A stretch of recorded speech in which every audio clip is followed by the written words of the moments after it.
Hey everyone, Mike on Monday coming to you. So, a few things in the update of the cold and some of the wet. So, yeah, a number of acres around the territory got 2 to 4 inches, and we've had nothing but cold north winds and cloudy days, blah, blah, blah. Anyhow, what do we get? What's going on out in the field? So, Tristan out in the Ripon uh, plant put out a bunch of Rise Up smart grass on winter rye to stimulate that plant, etc. And so far, the results of that application is showing some significant difference. He's going to follow up with what that looks like in yield, etc.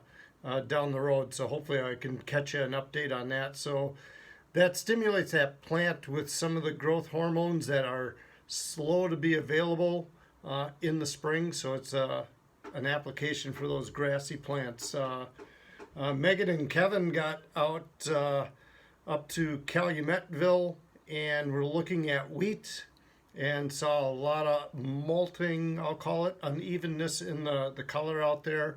And I agree with Kevin that there's a number of things going on with these clay soils there, as well as even down in the Sheboygan area, that we're seeing a lot of discoloration in the wheat. So one of the first things we think of nitrogen sulfur, but if you've got that all applied, what's next? Could it be manganese?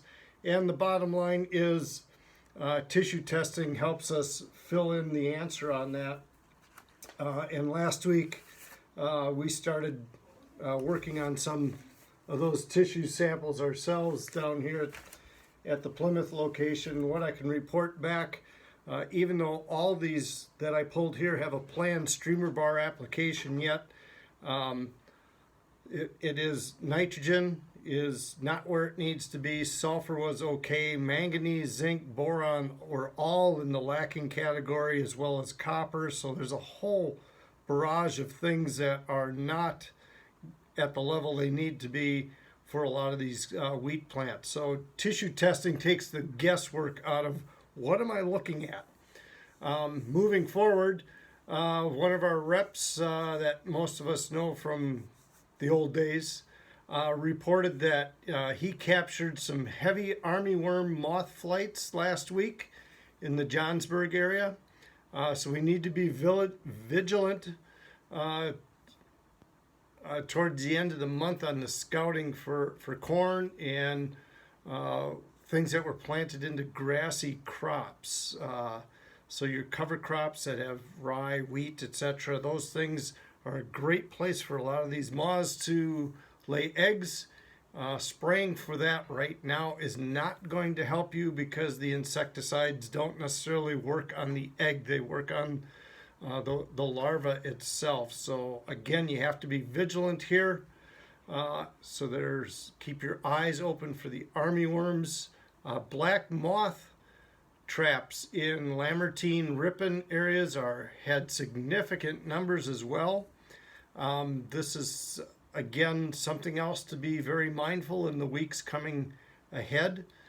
Keep your eyes open, because if you have slow growing plants, it's a lot easier for some of these pests to really create an issue for us. We can't get them to grow out of it. They eat it off faster than we can grow the plant. So here come the bugs. Be ready. It's not that it's all that unusual. The cold temps, you'll see your herbicide activity on post-emerge burn downs and whatnot. I'm sure I'm an old recording, but it's slow when it gets this cold. A lot of the things are still working reasonably well, but instead of taking a number of days to see it, it's a couple of weeks. But when we're running around temperatures that are hovering above freezing or going into freezing, that things slow down. For some of you older folks, you might remember in 1990 on this day, we had many, many inches of wet, heavy snow that buried our crops and such, and brought down a lot of trees because they were already leafed out and it caught a lot of snow. So it wasn't real surprising to see some snow flying around this morning. anywhere from flurries to snow squalls, etc. But it is May, and the forecast is talking that things are going to get a little to the warmer side of things. That's going to help get us back underway with a lot of the issues or a lot of the field work again. So with that, have a great day. We'll talk to you next week.